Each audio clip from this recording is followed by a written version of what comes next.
صباح الخير متابعيني الغاليين، يا رب دايما تكونوا بخير وبصحة وبسلام. هنعمل مع بعض أكلة شتوية حلوة قوي. ايه رأيك فيها؟ اهي دي المفتقة أو الحلبة المعقودة، وفي الدول العربية ليها أسامي تانية برضه بس أنا معرفهاش. لو تعرفيها يبقى اكتبيها لي في الكومنتات. سهلة جدا وبسيطة، هتعجبك موت. تعالي شوفيها وبصي، السوداني والسمسم حاجة كده خطيرة وتجنن.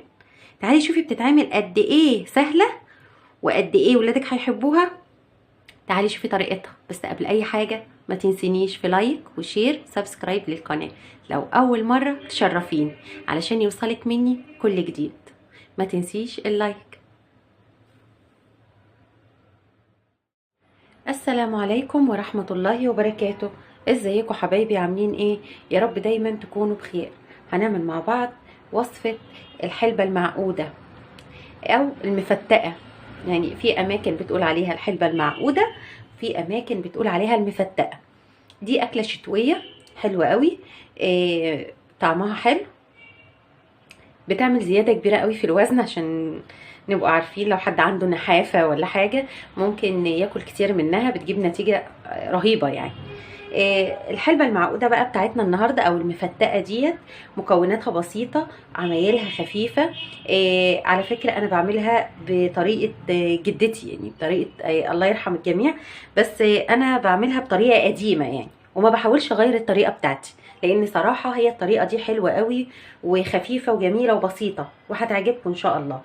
معايا النهاردة المقادير بقى، نقول بسم الله كده ونقول مقاديرنا. معايا 1.5 كيلو عسل اسود، 1.5 كيلو عسل اسود.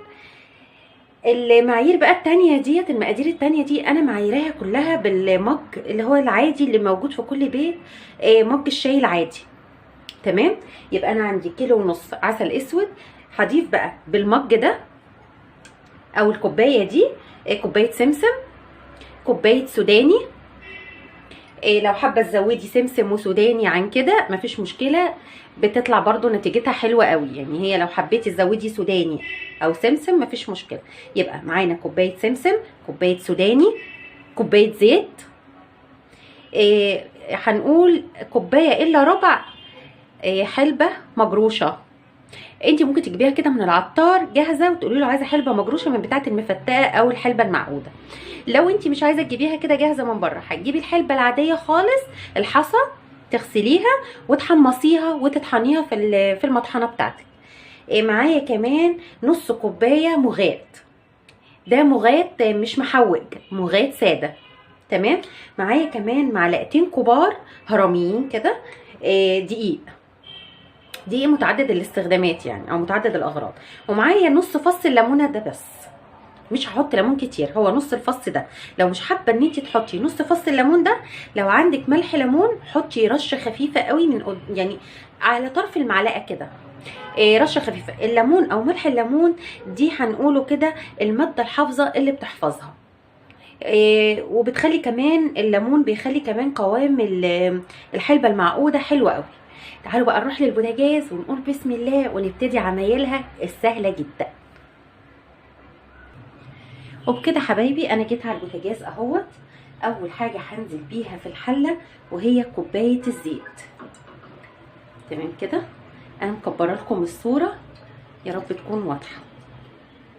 هصفي بقى كده خالص. تمام، الزيت يسخن معايا شويه كده، وبعد كده هنزل بالدقيق على طول. وبكده بعد ما الزيت سخن معايا هنزل بقى بمعلقتين الدقيق. تمام كده، واقلب بقى ايدك بقى فيها، ما تسيبهاش خالص خالص. انا كده الدقيق اهوت بيدوب واحده واحده معايا. اهم حاجه لازم تكون التقليب بتاعك ده بقى، انا كده مش هسيبها لحد ما تخلص. ان شاء الله التقليب بتاعك يبقى في اتجاه واحد، ما ينفعش اقلب في اتجاهين يعني او العكس، او مثلا ايه كده او ارجع كده تاني، لا كده العسل بتاعك هيفصل منك وهتلاقيه نزل ميه كده في قلب الحلبه المعقوده دي. يبقى اهم حاجه ان انا اقلب في اتجاه واحد كده. هنا بصي اهو الدقيق كله داب كده اهوت. اهم حاجه الحاجات بتاعتك تتحمص كويس علشان تديكي نتيجه كويسه ولون يبقى لونها حلو قوي. انا كده الدقيق اهوت بيتحمص معايا اهوت وداب كله في الزيت. هنزل بعد كده بقى بكوبايه السوداني. تمام، هنزل بقى دلوقتي بالسوداني، وبرضو افضل اقلب فيه كده. لو حابه تزودي السوداني عن كده مفيش مشكله. انا كمان عندي شويه سوداني محمص هزودهم، بس ما رضيتش ادخلهم دلوقتي علشان التحميصه بتاعته ما تزيدش قوي ويتحرق مني. بس هي دي كوبايه السوداني اللي مع المقادير بحالها.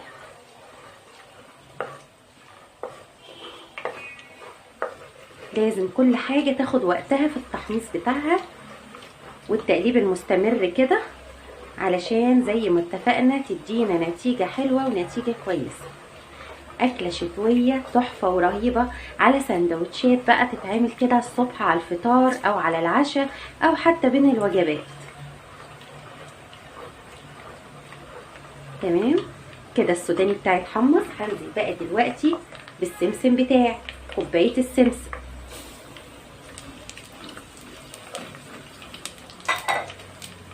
تمام كده.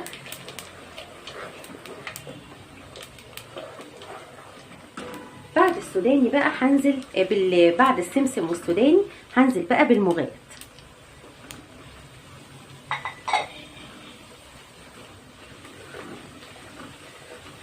اهم حاجه نارك تبقى متوسطه كده، علشان بعد ما ننزل العسل هنهدي النار بقى. دلوقتي بقى هنزل اهوت، بس باخد التقليبه الحلوه كده.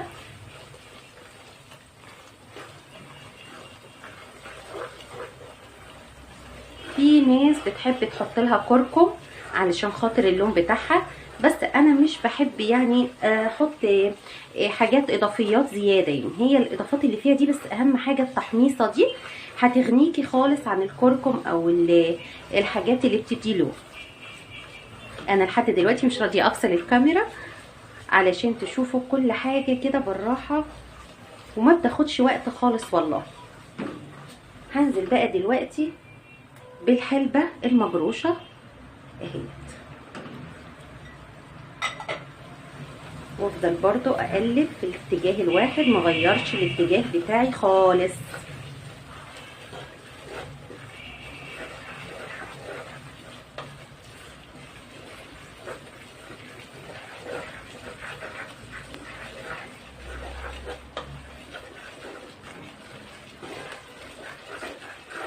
اللون بتاعي اهوت بدأ يبقى ذهبي وشكله حلو. يا رب يكون باين كده وواضح معاكم. تمام كده. انا دلوقتي بقى ههدي النار خالص خالص، وهنزل بقى دلوقتي بالعسل بتاعي واحده واحده كده. بس اهم حاجه نخلي بالنا عشان ربنا يعافينا يا رب. اقول بسم الله كده، استعنت بالله اهو. انا كده نزلت بالعسل كله.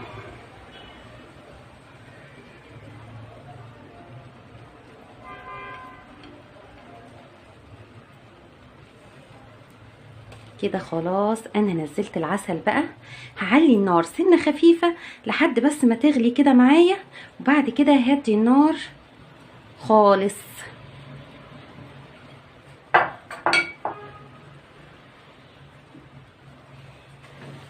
بسم الله. هي كلها على بعضها ما بتاخدش الا 10 دقايق، 10 دقايق بالظبط. هفضل اقلب فيها كده وايدي شغاله فيها مده بالظبط هم 10 دقايق. بعد ال10 دقايق هحط فص الليمون، وبعد فص الليمون بحوالي دقيقتين 2 اطفي النار بقى عليها. تمام. انا طبعا مش هينفع اسيب الكاميرا 10 دقايق شغاله، فانا كده هفصل معاكم شويه لحد ما ال10 دقايق يعدوا وتشوفوها وانا بحط لها فص الليمون او عصير الليمون. وبكده حبايبي عدوا ال10 دقايق اهوت، وانا هنزل دلوقتي بفص الليمون اهوت وهي بتغلي كده. تمام، بس كده خلاص كده. يا دوبك هستنى دقيقه واحده، وبعد كده هطفي النار عليها واستنى لغايه لما تبرد خالص، تهدى خالص، تبرد تماما يعني. وبعد كده هحطها بقى في برطمان نضيف معقم كده، ويكون ناشف ما فيهوش ولا نقطه ميه، ده اهم حاجه. خلاص انا هطفي عليها واحطها في البرطمان وتشوفوها وانا بقدمها لكم.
وبكده حبايبي تكون الحلبة المعقودة او المفتقة خلصت.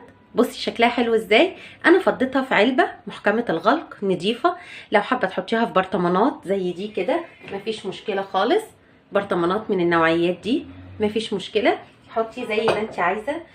بعد ما فضيتها من الحلة على العلبة، جبت معلقة زيت ذرة او زيت عباد، اي نوع زيت نضيف تكون جودته كويسة تعملي بيه الحلبة. يعني دي اهم حاجة برضو، دي تكة لازم تاخدي بالك منها، ان انت لازم تحطي بزيت تكون جودته كويسة. بعد ما خلصت وفضيتها في العلبة حطيت عليها معلقة زيت كده، برضو علشان الزيت بيحفظها وبيخديها لمعة حلوة. بصي المطة بتاعتها حلوة ازاي، بصي السمسم والسوداني، بصي قوامها، بصي مش عايزه اقولك هي حلوه قد ايه. بصي مش عايزه اقولك هي حلوه قد ايه. مفيده جدا للاطفال وللناس اللي عندها انيميا او عندها نحافه، لو كلت منها تديهم نتيجه كويسه ان شاء الله. بتمنى اني ما اكونش ضيفه تقيله عليكم، ولو فعلا الفيديو عجبك ما تنسينيش بدعوه حلوه، وبعد كده لايك وسبسكرايب للقناه لو اول مره تشرفيني، ولو حابه عشان يوصلك مني كل جديد. كنت معاكم انا سونسون فودز.